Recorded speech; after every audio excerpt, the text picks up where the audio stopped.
जी अस्सलाम वालेकुम फ्रेंड्स, कैसे हैं? सब ठीक हैं। आज की वीडियो में हम एक बहुत ही अहम टॉपिक डिस्कस करेंगे कि कनाडा में जब आप आते हैं, अपनी लाइफ का आगाज़ करते हैं, तो यकीनन यहाँ सबसे बड़ा जो डिसीजन होता है थोड़ा सा सेटल डाउन होने के बाद, वो होता है कि अपने ड्रीम हाउस का इंतखाब। अगर ये इंतखाब करते वक्त आप गलती कर लें, आप बहुत रिग्रेट करते हैं ज़िंदगी में। ये इतना ही अहम है जैसे आप ज़िंदगी में आप दूसरे टर्निंग पॉइंट से गुजरते हैं और आप के सामने दो रास्ते होते हैं, सही और एक गलत, और आप कहते हैं कि यार कहीं मुझसे गलत चीज़ का इंतखाब ना हो जाए, मैं सही चीज़ का इंतखाब करूं। इसी तरह ही सही हाउस का इंतखाब करना भी इतना ही इम्पॉर्टेंट है। तो चलें, आज की वीडियो में ये हम अहम टॉपिक डिस्कस करेंगे और इसके अलावा और भी जितने अहम सवालात हैं वो भी इंशाल्लाह हम इसमें डिस्कस करेंगे। तो चलें वीडियो का आगाज़ करते हैं।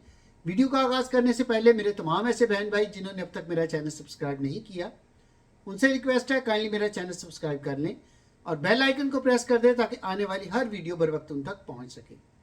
तो चले फ्रेंड्स, वीडियो का आगाज़ करते हैं। तो सबसे अहम चीज़ जो हाउस बाय करते हुए हमें जहन में रखनी चाहिए कि what is the importance of buying a house in Canada and why should one by a house in Canada. ठीक है, इसकी क्या अहमियत है कनाडा में घर बाय करने की, और किसी बंदे को कनाडा में घर क्यों बाय करना चाहिए, ये क्यों ज़रूरी है। ठीक है, सबसे पहले तो हम बात करेंगे इस चीज़ पे कि इसकी अहमियत क्या है। देखिए, दो ही तरीके होते हैं, या तो आप रेंट पे रहते हैं या आपका अपना घर होता है। ठीक है ना, अगर आप रेंट पे रहते हैं, फॉर एग्जांपल आप जो आज रेंट दे रहे हैं, आपने आज लीज की है, ठीक है, आज से 10 साल बाद आप वो रेंट देते जा रहे हैं ग्रेजुअली, हर साल वो थोड़ा थोड़ा थोड़ा थोड़ा बढ़ता जाएगा। ठीक है, आप भी कंफर्ट जोन में कि यार मैं आराम से बैठा, बस ठीक है मेरा चल रहा है सिलसिला ना। मगर क्या होगा 15 साल बाद, 20 साल बाद, जब आप सोचेंगे यार मैंने घर लेना है, तो आज जो घर, मिसाल के तौर पे जो 2 लाख का घर था, मैं मिसाल दे रहा हूँ, 2 लाख का आजकल वैसे घर नहीं मिलता, कि जो 2 लाख का घर है आज, वो आपका क्या ख्याल है 15 साल बाद वो 2 लाख का होगा? वो कम अज कम 1 मिलियन के करीब होगा। मैं मिनिमम बता रहा हूँ, इससे ऊपर ही होगा इंशाल्लाह। ठीक है, तो कहने का मकसद है यार, आप 10 साल बाद जो फैसला ले रहे हैं, 10 साल आपने किसी और की मॉर्गेज पे की, आपने किसी और के खर्चे उठाए हैं। ठीक है, अपने कंफर्ट जोन में रहे, यार मैं मजे से बैठा, बस मेरा सिलसिला चला, बस वो बड़ा रीजनेबल किराया। सारी उम्र यहाँ तो आप फैसला कर ले आपने किराए पे रहना है। ठीक है, अगर आपने यहाँ मुस्तकिल रहने का फैसला किया तो सारी उम्र तो नहीं ना किराए पे रह सकते यार। अल्लाह करे आपके बच्चे होने हैं, वो बड़े होने हैं, अगर हैं तो उन्होंने बड़े होना है, फिर उनके आगे बच्चे, और भाई घर तो चाहिए ना। तो सारी उम्र 1 बेडरूम, 2 बेडरूम, 3 बेडरूम, 4 बेडरूम का तो मैंने वैसे कोई अपार्टमेंट नहीं देखा, शायद हो, मैंने नहीं देखा। ठीक है, कहने का मकसद है, हाँ 4 बेडरूम के घर होते हैं, 5 के होते हैं, 6 के होते हैं, जितने मर्जी रूम होते हैं उनके घर। कहने का मकसद है कि अगर आप आज स्टार्ट करेंगे तो आपके लिए मच ईजियर है। ठीक है, आप 10 साल बाद फैसला लेंगे आपके लिए मच डिफिकल्ट है। ठीक है, पहली बात कि घरों की प्राइसेस बहुत ज़्यादा बढ़ गई होंगी उस वक्त तक। दूसरी बात, आपके जो हालात, जो सेहत तंदुरुस्ती, जो आज आप मेहनत कर सकते हैं यार, वो 10-15 साल बाद आपकी कंडीशन लाजमी तो नहीं कि वो वैसे ही रहेगी। ठीक है, खुदा ना खासा को प्रॉब्लम भी हो सकती है, आप वैली वाली कंडीशन में ना हो, फिर क्या करेंगे। इसलिए जो फैसला आप आज लेते हैं ना, उसकी वैल्यू बहुत ज़्यादा है, बजाय कि जो फैसला आप 15-20 साल बाद लेंगे। ठीक है, इसलिए इसकी इंपॉर्टेंस बहुत ज़्यादा कि अगर आप टाइम से घर ले लें। ठीक हो गया, और क्यों बाय करना चाहिए वो मैं बता ही चुका हूँ। यहाँ तो आप फैसला कर लें कि सारी उम्र मैंने किराए पे रहना है, लोगों की मॉर्गेज देनी, उनके खर्चे उठाने। यहाँ फैसला कर ले कि यार मैंने अपना घर लेना है। ठीक है, ताकि 10-15-20 साल बाद मैं किसी जगह पे खड़ा हूँ। ठीक है, अगर आप फैसला इन केस, अपन तो अपनी छत नहीं बेचनी चाहिए, इन केस आप बेचते भी हैं ना, इंशाल्लाह आप किसी जगह पे खड़े होंगे, मेरी बात याद रखिएगा, दुआएं देंगे, आपकी जेब में ठीक ठाक अमाउंट आएगी। जी, अब प्रॉपर जो टॉपिक शुरू करने से पहले मैं थोड़ा सा आपको घरों की टाइप्स के बारे में बताता हूँ, ताकि थोड़ा सा आपको अंदाज़ा हो जाए हम जिस चीज़ की बात कर रहे हैं उसकी कैटेगरीज कितनी है। ठीक है, तो घरों की ब्रदर आम तौर पर 4 इकसाम होती हैं। खैर वो डिटेल में जाएंगे तो बात लंबी हो जाएगी, आगे उनकी भी इकसाम होती हैं। सबसे जो बेसिक चीज़ है जिससे अमूमन लोग स्टार्ट लेते हैं, स्पेशली इमिग्रेंट्स, वो है कॉन्डोमिनियम बिल्डिंग। ठीक है, ये लो राइज भी होते हैं, हाई राइज भी होते हैं, इनमें भी आपको मिल जाते हैं। ठीक है, उसके बाद अगला स्टेप होता है टाउन हाउसेज, ठीक है। वो एक तरह के घर होते हैं मगर छोटे घर होते हैं, वो इनको टाउन हाउसेज इसीलिए कहा जाता है कि शहर के हिसाब से बड़े छोटे छोटे ना यूनिट बनाए जाते हैं। तो उसके बाद अगला स्टेप आता है सेमी डिटैच। सेमी डिटैच होता है कि यानी ऐसा घर जिसकी एक साइड डिटैच होती है और दूसरी साइड किसी से अटैच होती है, उसको इसलिए कहते हैं सेमी डिटैच, ठीक है। और फाइनल जो आता है वो होता है जनाब डिटैच घर, यानी कि उसकी कोई दीवार किसी के साथ टच नहीं हो रही थी, वो इंडिपेंडेंट होता है, ठीक है। अगर वैल्यू के हिसाब से बात करें तो इसी तरह जैसे मैंने आपको कैटेगरीज बताई हैं, नीचे से ऊपर तक आती है वैल्यू, यानी कंडोमिनियम की कम है, फिर उससे ज़्यादा टाउन हाउस की है, फिर उससे ऊपर सेमी की और डिटैच की सबसे ज़्यादा वैल्यू, ठीक है। इसमें एक्सेप्शंस आ जाती है। फॉर एग्जांपल अगर कंडोमिनियम की बात करें तो कोई पेंट हाउस है डाउनटाउन में तो उसकी तो फिर घर से भी ज़्यादा वैल्यू होगी, तो वो एक्सेप्शंस में आ जाता है, ठीक है। मैं थोड़ा सा वो भी क्लियर करता चलूँ। अच्छा, ये तो आ गई टाइप्स घरों की, ठीक है। अब आपने इनमें से चूज़ करना, सबसे जो मेन और इम्पॉर्टेंट डिसीजन होता है ना, वो आपने अपनी रिक्वायरमेंट के हिसाब से और अपने बजट के हिसाब से चूज़ करना होता है, और मैं कौन सा घर अफोर्ड कर सकता हूँ। देखिए, दिल सबका करता है कि बड़े घर में जाऊँ, ठीक है, 6-7 बेडरूम का घर हो और ठीक ठाक 5-6 हज़ार स्क्वायर फुट का घर हो, अगर अफोर्ड किसने करना है, ठीक है। आपने अपनी जेब भी देखनी है, इसलिए अपनी जेब के मुताबिक और अपनी रिक्वायरमेंट के मुताबिक आपने फैसला करना है, ठीक हो गया। अच्छा, इसके बाद जो इंपॉर्टेंट चीज़ आती है वो है steps towards buying a house, ठीक है। इसमें जो सबसे इंपॉर्टेंट चीज़ जो मैं पहले बता चुका हूँ वो है लीव योर कंफर्ट लेवल, ठीक है। अपने कंफर्ट लेवल से निकलें, उसको छोड़ें। जब तक आप अपने कंफर्ट लेवल में रहेंगे, कंफर्ट जोन में रहेंगे, आप नहीं तरक्की कर सकते, याद रखें।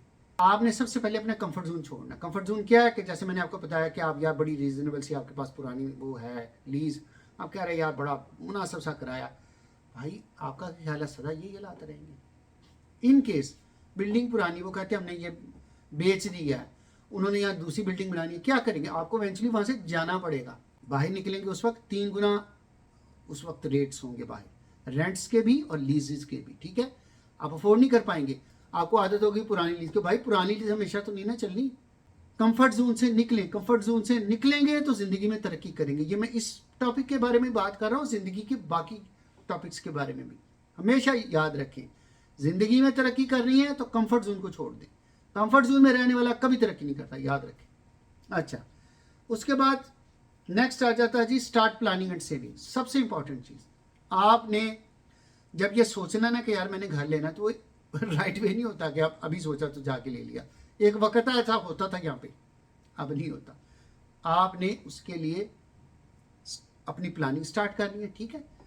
आपने एक टाइम पीरियड अपना सेट करना कि यार मैंने इस दौरान, ये मेरा गोल है, मैंने इतनी सेविंग करनी है और मैंने अपना घर लेना है, ठीक हो गया। आपके पास कोई सेविंग है उसको जमा करें। जो आपकी पहले कोई मतलब आपके पास कुछ अमाउंट है, कोई प्रॉपर्टी बेची है या बैक होम से लाए हैं, जो भी है अपना जेवर वगैरह उसमें कन्वर्ट कर रहे हैं। याद रखें, आज अगर आप जेवर या चीज़ें बेच के घर लेते हैं ना, तो ये 10 टाइम आपको रिटर्न करेगा, इससे ज़्यादा के बजाय वो आप चीज़ पकड़ के बैठे रहे, नहीं यार ये इसकी वैल्यू बढ़ेगी, उसकी वैल्यू की निस्बत इसकी वैल्यू 10 गुना ज़्यादा बढ़ेगी इंशाल्लाह। आप देखें, इंशाल्लाह आप किसी जगह पे खड़े होंगे अगर आज आप एक अच्छी, क्योंकि बाइंग अ हाउस इज मेरे मुताबिक is a best investment in Canada specially. कहीं भी दुनिया में रियल स्टेट में इन्वेस्टमेंट कभी बुरी नहीं होती, प्रोवाइडेड कि आप अच्छी जगह पे अच्छी लोकेशन पे लें, ठीक है, और मुनासिब प्राइस में लें, ओवर प्राइस ना लें। क्योंकि जब आप ओवर प्राइस चीज़ ले लेते वो आगे ओवर प्राइस है, उसको तो अपनी प्राइस पे सही पे जाते हुए भी एक टाइम लगेगा, फिर वो बढ़ेगी, इसलिए ओवर प्राइस चीज़ नहीं लेनी, वो आगे जाकर मैं जिक्र करूँगा, ठीक है। तो इसलिए ये एक बेस्ट इन्वेस्टमेंट है। आज आप गाड़ी लेते हैं ना, बिलीव करें 2 साल बाद आपका ख्याल है गाड़ी की वही वैल्यू रहेगी यार, शोरूम से निकलने के बाद उसकी वैल्यू वो नहीं रहती। 2 साल तो बहुत दूर की बात है, घर आज रहेंगे ना, 2 साल बाद मुझे बताइएगा उसकी क्या प्राइस है। मैंने कहा ना, मुझे दुआएं देंगे अगर मेरी बात पे अमल किया तो, वरना आप कहेंगे यार काश अमल कर लेते भाई की बात पे। Anyway, back to the point. तो आपने जैसे मैंने बताया प्लानिंग करनी है, सेविंग करनी है, अपने घर के लिए पैसे जमा करने हैं, ये एक बहुत अहम स्टेप है टुवर्ड्स बाइंग अ हाउस। अच्छा, उसके बाद अगला स्टेप है, जब आपके पास ये अरेंजमेंट हो जाए, नेक्स्ट इंपॉर्टेंट स्टेप है सेलेक्ट अ गुड रियल्टर, ठीक है। एक अच्छा रियल्टर शॉप अराउंड करें, देखें अच्छा रियल्टर ढूंढें। और अच्छा, मैंने आपको पहले भी एक वीडियो में बताया, मैं फिर बता रहा हूँ यहाँ ऐसा नहीं है कि खरीदने वाला बेचने वाला दोनों देते, यहाँ सिर्फ बेचने वाला देता कमीशन, खरीदने वाला नहीं देता, याद रखिए। लिहाजा और आप जिसके होते हैं ना कस्टमर, जो होता है बायर का एजेंट, वो ज़्यादा पैसे बनाता है जो सेलिंग एजेंट है उसकी निस्बत। तो इसलिए आपका जो भी रियल्टर होगा वो तो बड़ा हैप्पी होगा आपके साथ काम करने में, क्योंकि जो बायर का होता है रियल्टर उसको ज़्यादा कमीशन मिलता है बनिस्बत सेलिंग जो रियल्टर होता है उसके, ठीक है। और आपको अपनी जेब से कुछ नहीं देना, मैं फिर रिपीट कर रहा हूँ। एक अच्छा रियल्टर सेलेक्ट करें, ठीक है, देखें, शॉप अराउंड करें, उनका सारा प्रोफाइल वगैरह देखें, उनकी कितनी सेल्स हैं, कितने पुराने हैं इस फील्ड में, उनके साथ बैठें, डिस्कस करें, अपनी नीड्स बताएं, अपनी रिक्वायरमेंट बताएं, अपना बजट बताएं, ये अहम चीज़ें बता रहा हूँ मैं। फिर आपने जो वर्कआउट किया होगा, अपना एरिया जो सिलेक्ट किया होगा, अपनी पॉकेट्स वगैरह, आप उन्हें बताएं कि यार मैं इन पॉकेट्स में देख रहा हूँ, तो काइंडली उन्हें अपना ईमेल दें, अपना कॉन्टैक्ट नंबर, यकीन वो आपसे लेंगे, उन्हें वो दें, वो आपको फिर लिस्टिंग भेजना शुरू कर देते हैं। वो कहते हैं ठीक है यार मैं आपको ना लिस्टिंग भेजूंगा, आप वो लिस्टिंग देखें, उनमें से 2-4 जितने भी आप सिलेक्ट करें, फिर 1 बाय 1 हम उनको उनसे जो है शोइंग बुक करेंगे, तो हम जाके विजिट करेंगे, जो कि बहुत इंपॉर्टेंट चीज़ है, फिजिकल विजिट।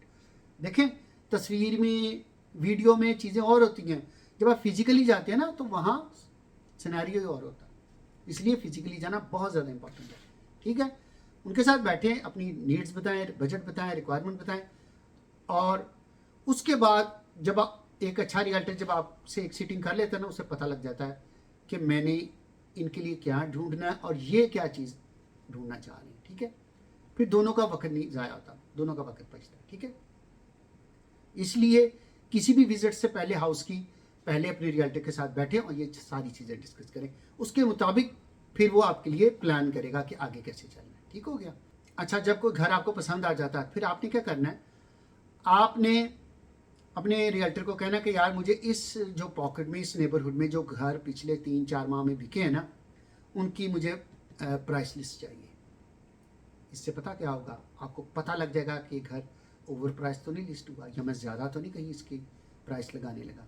इससे आपको बेहतरीन अंदाज़ा हो जाएगा कि यार एक्चुअली इस घर की प्राइस क्या है, ठीक है। उसे कहना कि यार मुझे इसकी कंपैरिजन लिस्ट चाहिए, वो निकाल के देंगे, ठीक है। फिर उसकी सोल्ड हिस्ट्री होती है, वो खैर आप जोलो में भी जाएंगे, वहाँ भी मिल जाती है। अपने रियल्टर को भी कहते हैं कि यार मुझे इसकी सोल्ड हिस्ट्री बताइए, कब कब ये घर बिका है, ठीक है। इससे भी आपको पता लग जाता है, ठीक है, घर की वैल्यू का। अच्छा, उसके बाद डोंट बी इमोशनल, बहुत इंपॉर्टेंट चीज़ है, घर बाय करते हुए कभी इमोशनल नहीं होना। आपको घर पसंद आ गया ना, आपने रियल्टर के सामने भी नहीं कहना यार ज़बरदस्त, मैं व्हाट्सअप यही घर देख रहा हूँ, भाई नहीं, लाजमी नहीं है कि आपने उसको बताना है कि आपको ये पसंद आ गया। आपको पसंद आ गया ना, बस टेक इट इजी, रिलैक्स हो, देखिए बिल्कुल नॉर्मल रहे, आगे घर डिस्कस करें, फिर शोइंग बुक करें उसकी। हाँ, ज़्यादा देर नहीं लगानी, ये भी मैं बताता चलूँ, जो अच्छे घर होते हैं ना, बहुत अच्छे घर, वो ज़्यादा देर मार्केट में नहीं रहते। बाज़ औक़ात तो ऐसा भी हुआ कि 2 से 3 दिन में घर निकल जाता है, बाज़ औक़ात आते ही निकल जाता है। बहुत अच्छी जो होती है ना चीज़ें, वो नहीं रहती। इसलिए घर अगर पसंद आ गया ना, तो साइड पे होके चाहे अपने घर वालों से मशवरा कर लेके यार घर है, उनसे कहीं जी हमें 5 मिनट 10 मिनट का टाइम दें, मशवरा करना चाहते हैं, ठीक है। उसके सामने नहीं, रियल्टर साहब के सामने नहीं करना, साइड पे होकर मशवरा करें कि हाँ भाई ठीक है। या आप थोड़ा टाइम लेना चाहते हैं, चले जाएं, घर जाके डिसीजन करें, वहाँ फैसला करें, मशवरा करें, फिर उन्हें कॉल करें कि हाँ यार एक कल की, हाँ फिर मैं कह रहा हूँ पसंद आ गया तो ज़्यादा टाइम नहीं डालना, कि अच्छी चीज़ें रहती नहीं हैं, उस पर फिर ऑफर्स आनी शुरू हो जाती हैं और बाज़ औक़ात पर बिड में चला जाता है। बाज़ औक़ात क्या होता है, आपने अगर रीज़नेबल ऑफर दिया ना, तो जो कोई अच्छा होता है ना मतलब सेलर, वो समटाइम वो पहली रीज़नेबल ऑफर कोई कहता ठीक है मैंने एक्सेप्ट कर लिया ना, तो आप बाज़ औक़ात इस तरह भी कामयाब हो जाते हैं अच्छी चीज़ अच्छी प्राइस में लेने। तो आप फॉर एग्जांपल आपको पसंद आ गया, आपने विजिट कर लिया, आप राइट अगले दिन या उससे अगले दिन आप उन्हें कहीं कि यार अगले हमें ना एक और शोइंग प्लीज़ करवा दें घर की। वो घर देखें, दोबारा देखें, तसल्ली करें, फिर आपको मुकम्मल तौर पे पसंद आए, ठीक है, फिर अपने रियल्टर से कहेंगे जनाब मुझे ये घर पसंद है, इस पर ऑफ़र डाल दें, ठीक हो गया। ये है तरीका, फौरी नहीं का कोई इमोशनल हो सकता है घर जाके आपका माइंड बदल जाए या उससे कोई अच्छी चीज़ नजर आ जाए, इसलिए इमोशनल नहीं होना, ठीक है। अच्छा, इमोशनल ना होने की एक और मतलब सबसे बड़ी वजह, बाज़ औक़ात उस घर पे कोई ऑफ़र आ गई, बंदा इमोशनल हो जाता है। मिसाल के तौर पे 6 लाख का घर था, ठीक है, तो उस घर पे ऑफ़र आ जाती है 6 की, आप कहते हैं यार मैं तो 590 का सोच रहा था, ये 6 की आ रही, चलो 610 लगा दो। कोई और आ जाता है वो 625, आप कहते नहीं यार जिद में आ गए, यार मुझे घर बड़ा पसंद है जी, 640 लगा दो। और यार बाजू का घर लाख लाख $1.5 लाख भी ऊपर चले जाते हैं, तो वो क्या होता है, वो ओवर प्राइस हो जाता है काम। ठीक है, अब उसकी प्राइस करेक्शन में भी आपको फिर 2-4 साल और लगेंगे उस घर की एक्चुअल प्राइस पे उस घर को आने में, क्योंकि आपने जज्बाती होके वो बिडिंग वार में उसको उठा लिया। आपने बिड वार में नहीं जाना।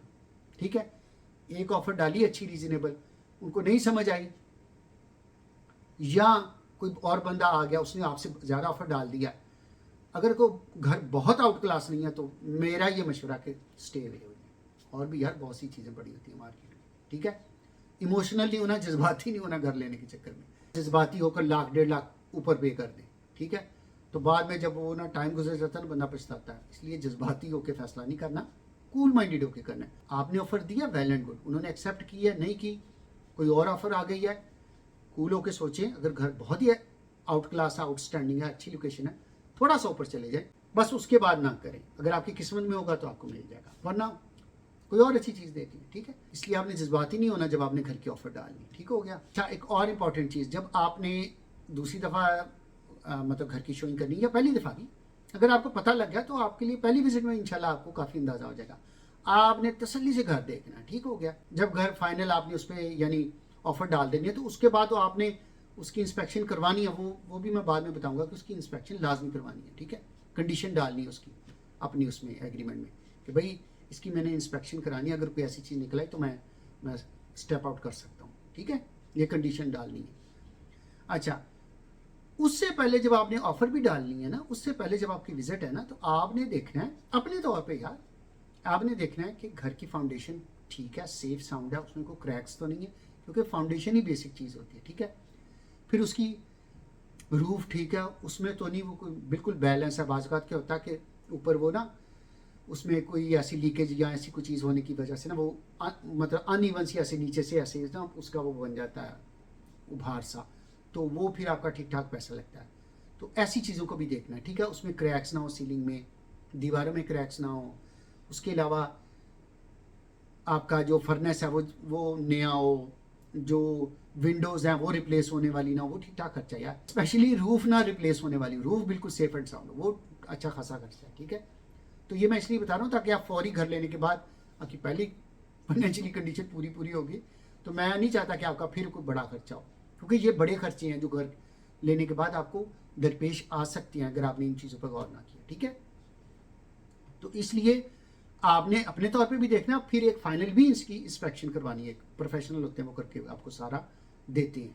ठीक है, किसकी विंडोज़ ठीक है, वो तो नहीं रिप्लेस होने वाली, फर्नेस ठीक है, इसका कंप्रेसर ठीक है, इसका मतलब सीलिंग ठीक है, इसकी छत तो नहीं रिप्लेस होने वाली। ठीक है, इसकी फाउंडेशन सेफ एंड साउंड है।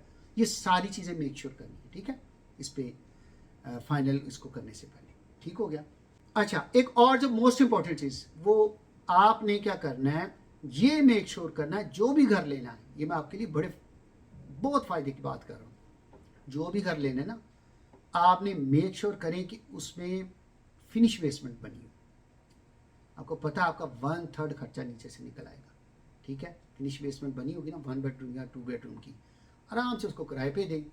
अल्लाह अल्लाह खैर सल्ला, आपके बिल ऊपर के टैक्स टुक्स ये वो सारे मतलब उससे कुछ ज़्यादा ही आपकी जेब में आ जाएंगे। ठीक है, तो 1,500-2 हज़ार में आराम से चली जाएगी।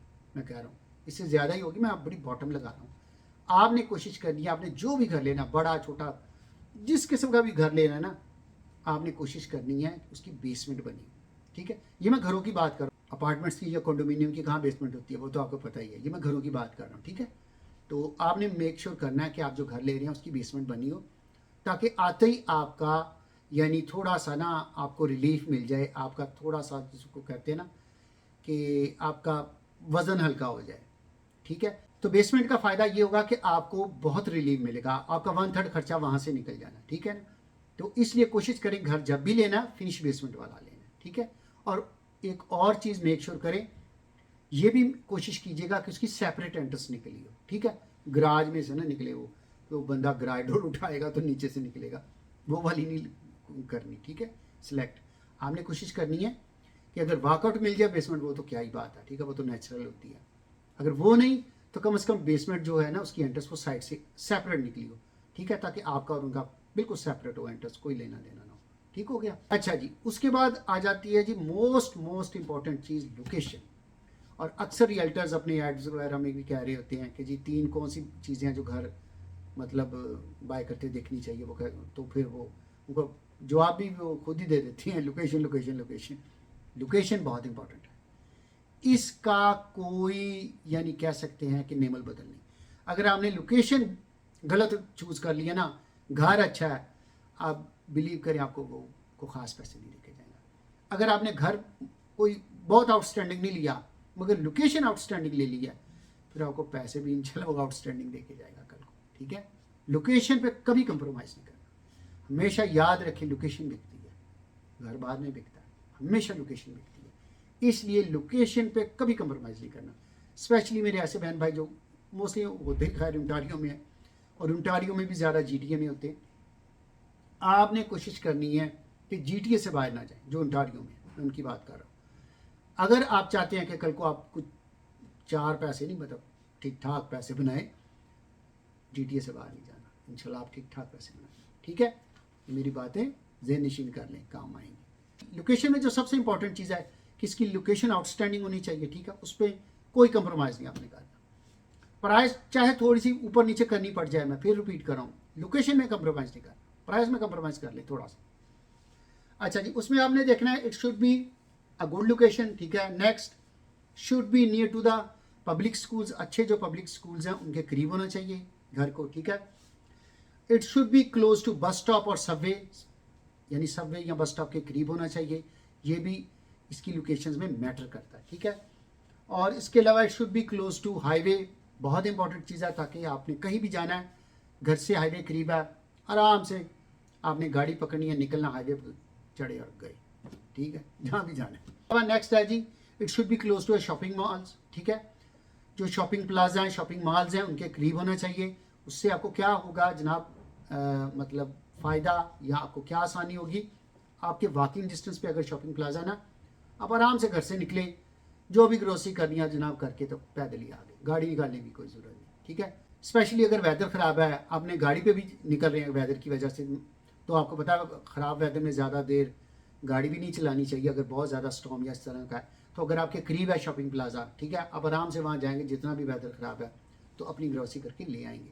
तो इसका बहुत ज़्यादा फ़ायदा है, स्पेशली ड्यू टू हमारा जो वेदर होता है, स्पेशली मैं बात कर रहा हूँ विंटर की। ठीक है, तो इसमें ये आपको बहुत एडवांटेज देगा और ये आपकी लोकेशन में एक अहम किरदार अदा करता है। ठीक है, इसलिए कोशिश करें कि शॉपिंग प्लाजा घर के करीब हो। उसके बाद है जी, it should be close to like public parks, जो भी आपके पार्क्स वगैरह होते हैं नेबरहुड में, उसके करीब होना चाहिए। उसका एडवांटेज क्या है कि स्पेशली फॉल या समर में आप निकलते कि अच्छा यार मैं थोड़ी सी वॉक कर रहा हूँ, तो आप आराम से, ये नहीं कि पार्क तक पहुँचते ही आप थक गए हैं, तो आप 5-10 मिनट के फासले पे हो पार्क, आप आराम से निकले हैं, वहाँ गए हैं, वॉक किया और आराम से पैदल ही घर आ गए, गाड़ी निकालने की ज़रूरत नहीं। तो स्पेशली ऐसे जो घर मैंने देखे हैं जो पार्क्स के करीब होते हैं, जो स्पेशली गोल्फ कोर्स के करीब होते हैं, बिलीव करूँ कि मतलब प्राइस दूसरों से ठीक ठाक फ़र्क होता है। ठीक है, तो ये वो मैं इंपॉर्टेंट चीज़ें बता रहा हूँ। अगर आज आप जहन में रखेंगे ना, तो आप यकीन जाने कि 5 से 10 साल बाद आप किसी जगह पे खड़े होंगे, कुछ नहीं तो लाखों डॉलर्स आपकी जेब में चला सकते हैं। ठीक है, अगर भाई की बात पे अमल करेंगे, नहीं करेंगे तो पंजाबी में कहते हैं ना कि आगे तेरे पागले छिए, फिर जो आप डिसीजन करेंगे उसके मुताबिक रिजल्ट आपके सामने आ जाएगा। मेरा वीडियो बनाने का मकसद था क्योंकि मेरे नए ऐसे बहन भाई जो नए आते हैं, उन्हें नहीं पता होता यार मार्केट कैसे चलना है। बाज़ औक़ात वो देखते हैं कि यार बंदा आने यार जिसको जो भी है ना, मतलब नहीं निकल रही लिस्टिंग है, जो भी आप उसको टका दो। तो आपने वो काम नहीं करना, जो मैं आपको बता रहा हूँ इस पर ज़रा वर्कआउट करें और आपको इंशाल्लाह समझ आएगी कि मैं आपको क्या बता रहा हूँ। आपने और 1-2 घर नहीं देखने, जो मैं आपको सबसे इम्पोर्टेंट चीज़ बताना चाह रहा हूँ, आपने ठीक ठाक 15-20-30 घर देखने फिर फैसला करना है। हाँ, ये हो सकता है कि बाज़ का बहुत अच्छी चीज़ शुरू में आ जाती, मगर वो बंदे को खैर पता लग जाता, अंदाज़ा हो जाता कि यार ये चीज़ अच्छी है, फिर उस पर रुक जाए। अदरवाइज़ आप घर देखते जाएँ, हाँ बहुत अच्छी कोई चीज़ है, फिर वहाँ पर रुक जाए। फिर वो कहते हैं ना कि बेहतरीन की तलाश में वो बेहतर ना खो दें। ठीक है, मगर ऑन एवरेज 15-20 घर आप देखें, ये मेरी वैसे एडवाइस है। ठीक हो गया।